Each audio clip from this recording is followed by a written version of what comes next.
growing up in Redwood City, at that time, there was racism. There was, between certain, races and stuff. We kept together. We kept all of us united. All the Mexicanos, the Chicanos. There was 3 communities here, or 4, I should say, 4 communities of Mexicanos and Chicanos. Which was one of them where I'm from, the East Side Mara Hoover. Which to me, it's it's a gang, it's a barrio, but to me it was also a community of people that took care of each other, and then there was across the train tracks from us was the area where Gemco was at, the Willow Street area. That was a barrio too of Mexicanos. Then you had Barrio Little Mexico, more down the street over here towards where I live at now, full of Mexicanos. It was like you would go to TJ. You were in TJ when you were in Little Mexico. A lot of cantinas, a lot of Mexican businesses thriving and stuff. A lot of live music everywhere you walked around there in Little Mexico. And then way down Fifth Avenue, that was Rollison Road, which was all just a long street of apartments where there was all raza there. It was nice, you knew everybody here.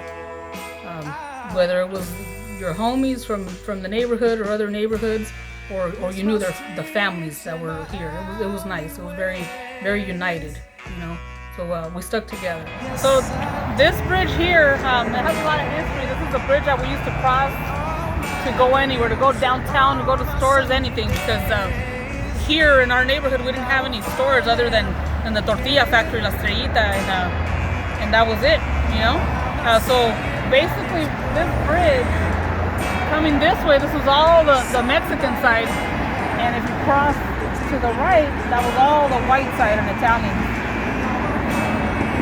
So this pretty much defined, what you were. As soon as you cross over here, you knew you were Mexican, you were Chicano. My album of, some other pictures that I was able to keep, as I did lose a lot of them during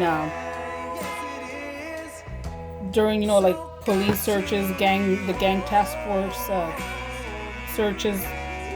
This is a picture on Santa Clara Street, actually. What it looked like on a regular weekend. Those are some of my memories of like the early 90s. Even though it was prohibited to be out there cruising, we still did it. This is me here. We're at the handball court right here. 13, 14 years old right here. Sipping some Mickeys with my homegirls on a like a Monday or something like that. It was after school we would go to the park and play bola and hang out there with our homegirls, our homeboys. It was nice. Here's some of my padrino's artwork. He was a big part of history here, growing up in Redwood City, painting lowriders and building them and stuff, and designing just the designs so that they could be painted on. This one here made history, since the day that they came out on the streets. The Wicked 63 came out of here, out of Redwood City, Maldonado's Auto Body. That's where he worked at since he was 16.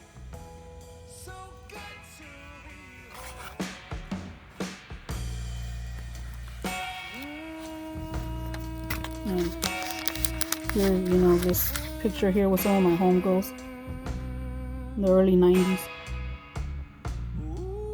My homegirl Green Eyes, Lazy, Payasa, myself, my homegirl Baby, my homegirl Coneja, Sad Eyes, Dimples, Mousy, and this one here, forgot her name, Lorena. Good times after school. Here's some of the pictures that I took in Santa Clara County Fairgrounds. Would always take pictures like this at the county fairgrounds. Every on a Friday, outside of 7-Eleven, getting our Mickeys to go have a good time in the backyard, playing some records and stuff. looking back with my homegirls there. My homegirl Flacca, myself when I was a little girl here, my sister Traeger, my homegirl Mousy, and my homegirl Big Happy, my little nephew Arturo, rest in peace, and my sister Traeger. This was us on a daily. This wasn't, I see a lot of it now that people do it to take pictures and stuff, and this was us on a regular basis, wherever we went, to school, to parties, wherever. That this is how it was, Our hair, it always had to be perfect. Our makeup, very different from what you see now, as what they show in magazines or social media, displaying what is what cholas are nowadays. This is a real thing what you see here, and we were proud. As you see, we were proud to look like this and be the way that we were.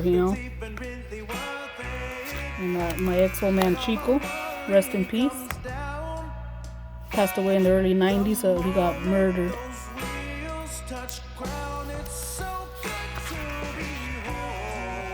And both of my brothers here are doing time in YA and Stockton. My connection to oldies and collecting records, it came from very long time ago. I was just a little girl as long as I can remember. I was also raised with another family. I always like to say my extended family, which were my ninos, they were lowriders. Like I said earlier, my nino, he built lowrider cars. That's what he did for a hobby and also for a living, and painted them as well. So and my Nina, she's the one that loved records, loved doo-wops mostly. So I was mostly raised on doo-wops. So a lot of times people say I have an old style in music. It comes from that. I was raised on a lot of doo-wops mostly. One of my best friends growing up, she was from Delano, Snoopy from Delano, and here it is. Always reminds me of her, and I hope she's doing well wherever she's at. We went through a lot of stuff together, her and I. A lot of hardships, a lot of, things that you go through when you're growing up, and she was there for me, I was there for her, And this is one of my very, very all-time favorites that I was telling you about. This is the second time I've come across it, very rare one. So, one of my songs of songs by The Cautions. So this is one of my very favorites also. I don't tell too many people, but flowers are my thing. I like to garden. I love flowers. I love nature. I love hummingbirds, butterflies, bumblebees, all that stuff. And it's a beautiful song. It's a rare record. I finally, came across the chance to get it, and I paid a pretty penny for it. But it's okay. I really like the record, So far, as far as I know, only one other person has it. There might be more, but, as far as I know, only one other person has it. And yeah, it's been one of my favorite records that a lot of people ask me if I want to sell it, and of course I don't want to sell it. Records that I get, I keep them. Like, the records that I have are records that date back from when I was 11, 12, up to now, newer records that I've gotten. And to me, that's what collecting is about. You collect records, you keep them. Sometimes, records that other people give you, and you keep them because of sentimental value, or just, because someone cared enough to give them to you.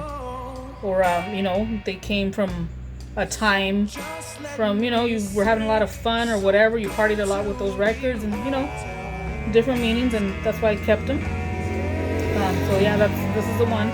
Love Is Like a Flower by Johnny Marie out of Florida. And this is another one that a lot of people ask me if I want to sell it. Mama's Boy.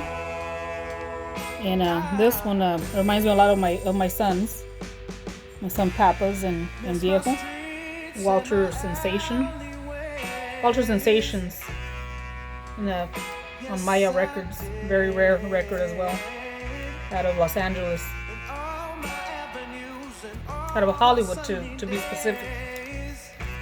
And then this is the one that I was telling you about. This is one of my very favorites as well when it comes to like older music, like, you know, the music that I was growing up to, the doo-wops. So this one here, Your Careless Love by Little Julian Herrera. Little Julian Herrera, he was Hungarian, ran away from home, ended up in East LA somewhere, and at a young age, you know, like I think 10, 11, 12, something like that. And he ended up getting adopted by a Chicano family out there in Boyle Heights, and you know, he made it big in music. Little Julian Herrera, everyone knew him growing up, you know, knew his music. And this one here, as well as Lonely Lonely Nights, are amongst two of my favorite records.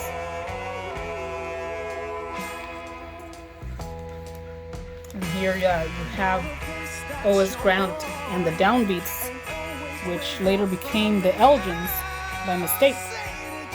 By mistake, because they put on a wrong label on what's that one song that the Elgins are very popular for, Darling Baby. It was supposed to be the Downbeats, but you know, they slapped on a wrong label of the Elgins, and that's how they became the Elgins. But this is Tanya, an instrumental, a very gangster instrumental as well, that I really dig. One of my older records.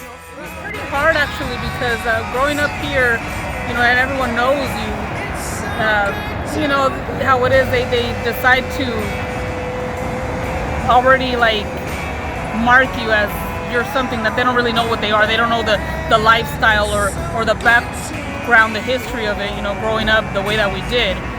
It was pretty hard, but I made it. You know, I made it. I stayed away from pretty much everything. You know, to dedicate myself to my goals, and I got there. You know, I'm glad that I did. You know, and yeah, I'm living a good life now, free of drama, free of anything. You know, I still carry what I really am in my heart,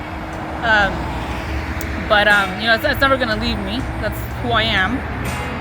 But I'd also like to say that being the way that I am, it doesn't take away from anything else that I do, you know? I'm still a good person at heart. I'm a person of quality at heart. It's always gonna be home to me. Like I said earlier, Eastside Mara, it's not just a varrio. To me, it's a community of people that, you know, we stuck together to defend each other, you know, from all the stuff that was going on back then, you know, discrimination, whatever, you know. We stuck together, all of the families, and I still consider this my home. When I come here, this is home to me. I remember all my family that lived here, you know, some that are already gone, some that are already here but moved away, you know, and all of the traditions here, like religious traditions, that although I'm not very religious, you know, but it's home to me, you know.